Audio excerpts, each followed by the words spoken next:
Nagawa sa akin ni Emma to! Love, sige lang. Sige lang, ibas mo lang lahat ng galit mo. Karapatan mo yan. Dahil niloko ka ni Emma and of all people, sa ex ko pa. Ang susunod na programa ay rated PG. Ito ay nangangailangan ng patnubay at gabay ng magulang para sa mga batang manonood.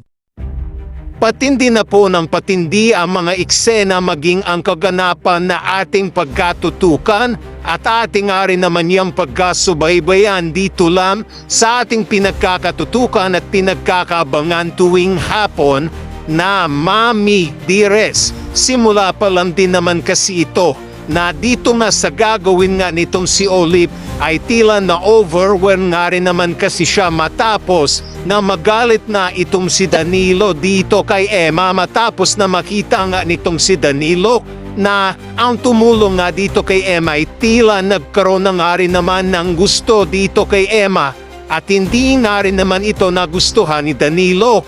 Pero ang tila ikinaduda nga nitong si Danilo nang mapansin nga rin naman niya na mukhang ginagawa nga nitong si Olive, nitong si Jade, na paraan para masira nga itong si Emma dito kay Danilo.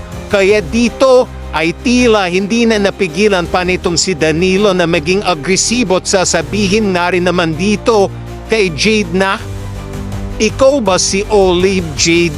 Bakit parang ang manggalaw mo? At kung paano ka magsalita at makitumo sa akin ay parang ikaw si Jade.